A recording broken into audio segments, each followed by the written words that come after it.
Hi friends, வணக்கம். Welcome to our channel. இன்னைக்கு நம்ம பார்க்க போகிற ரெசிபி என்னென்னா வெறும் 10 நிமிஷத்தில் ஒரு சூப்பரான ஸ்வீட் ரெசிபி தாங்க பார்க்க போகிறோம். ரவா லட்டு. அதுவும் இது செய்யறதுக்கு குறைந்த பொருட்களை வச்சு குறைந்த நேரத்திலே நம்ம ஒரு 10 நிமிஷத்துலேயே செஞ்சிடலாங்க. எப்படி பண்ணது பார்க்கலாம். அதுக்கு முன்னாடி நம்ம சேனலுக்கு இப்போ தான் ஃபஸ்ட் டைம் இருந்தீங்கன்னா மறக்காமல் சப்ஸ்கிரைப் பண்ணிக்கோங்க. வாங்க இந்த 10 நிமிஷத்தில் ரவா லட்டு எப்படி பண்ணுறது பார்க்கலாம். இந்த ரவா லட்டு பண்ணுறதுக்கு ஃபஸ்ட்டு ஸ்டவ்வில் ஒரு அடி கனமான பாத்திரம் வச்சுருக்கேங்க. அதில் 2 டீஸ்பூன் நெய் சேர்த்துக்கலாம். நெய் சூடாகட்டும். சூடானதுக்கு அப்புறமா 10 முந்திரி சேர்த்துக்கலாங்க. முந்திரியை உடச்சி சேர்த்துக்கோங்க. சேர்த்துட்டு அதை பொன்னிறமாக வர அளவுக்கு நல்லா வறுத்து எடுத்துக்கலாம். முந்திரியோட அளவு உங்களோட ஆப்ஷன் தாங்க, கூட குறைச்சி நீங்கள் சேர்த்துக்கலாம். இப்போ இது லைட்டாக கலர் மாறி வரட்டும்.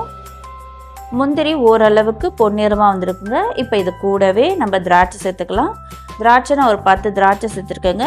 இதோட அளவும் உங்களோட விருப்பப்படி நீங்கள் சேர்த்துக்கலாம்.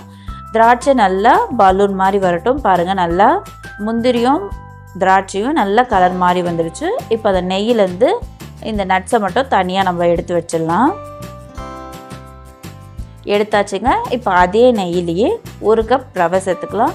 நீங்கள் வறுத்த ரவை வறுக்காத ரவை எதுவாக இருந்தாலும் நெய்யில் ஓரளவுக்கு நல்லா வறுத்துக்கோங்க. அப்போ தான் நல்ல மணமாக இருக்கும். நான் 1 கப் ரவையை இந்த நெய்யில் சேர்த்துட்டு ஒரு 2-3 நிமிஷம் நல்லா வறுத்து எடுத்துக்கிறேன். பாருங்கள், நல்லா வறுப்பட்டுடுச்சு. நல்ல ரவையோட வாசம் சூப்பராக வருதுங்க. இந்த அளவுக்கு நல்லா ரவை வறுப்படணும்.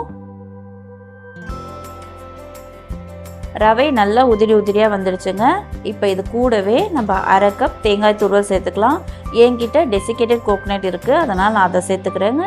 இதுவே உங்கள்கிட்ட ஃப்ரெஷ்ஷான தேங்காய் துருவல் தான் இருக்குது அப்படின்னா ரவையை வேறு ஒரு தட்டுக்கு மாற்றிட்டு வெறும் கடாயில் இந்த தேங்காய் துருவலில் இருக்க ஈரப்பதம்லாம் நல்லா போகிற அளவுக்கு ஸ்டவ்வை சிம்மிலே வச்சு நல்லா உதிரியாக வர அளவுக்கு வறுத்து எடுத்துக்கணுங்க.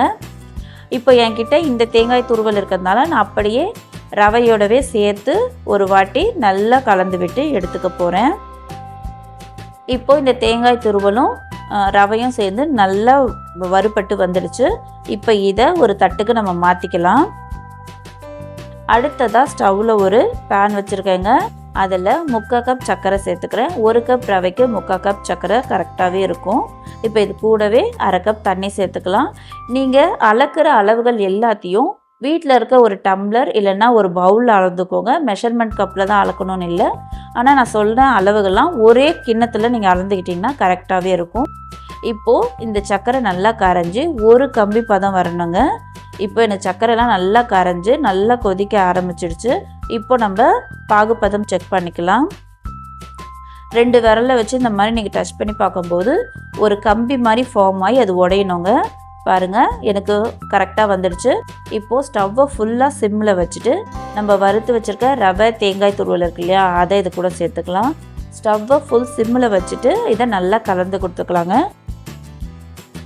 ரவை தேங்காய் துருவல் சர்க்கரை பாகு எல்லாம் ஒன்று சேர்ந்து நல்லா ஒரு லட்டு பதத்துக்கு பிடிக்கிற அளவுக்கு நமக்கு வரணும். அது வரைக்கும் ஸ்டவ்வை சிம்மிலே வச்சு நல்லா கைவிடாமல் கலந்து கொடுக்கணும்.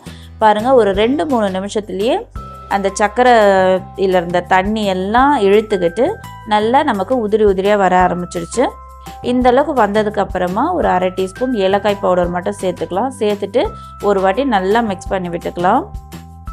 நம்ம ஏலக்காய் பவுடர் சேர்த்ததுக்கப்புறமா ஸ்டவ் ஆஃப் பண்ணிவிட்டு அந்த பேன் சூடு இருக்கு இல்லையா, அதிலேயே நம்ம நல்லா கலந்து கொடுத்துக்கிட்டே இருக்கணுங்க. அவ்வளோதான். இப்போ இது கை பொறுக்கிற சூடு வர வரைக்கும் நம்ம அப்படியே விட்டுடலாம்.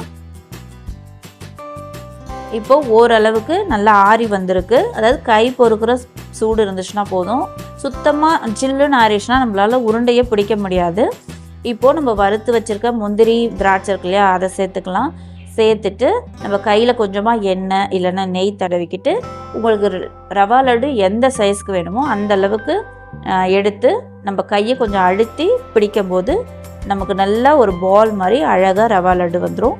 இடையில முந்திரி ஒரு திராட்சை வச்சு லட்டு பிடிச்சிக்கோங்க. பார்க்கவே அழகாக சூப்பராக நமக்கு ரவா லட்டு ரெடி ஆகிடும். பாருங்கள், எல்லாமே சூப்பராக ரெடி ஆகிடுச்சு. இதே மாதிரி மீதி இருக்க எல்லாத்தையும் நான் ரவா லட்டாக பிடிச்சி எடுத்துக்கிறேன். அவ்வளோதாங்க, நான் எல்லா ரவா லட்டையும் ரெடி பண்ணி எடுத்து வச்சுட்டேன். பாருங்கள், பார்க்கும்போதே ரொம்ப சூப்பராக அப்படியே சாப்பிட்ணுன்னு தோணும். அந்தளவுக்கு பர்ஃபெக்டாகவே வந்திருக்கு. இது செய்யறதுக்கு எனக்கு ஒரு 10 நிமிஷம் தாங்க ஆச்சு.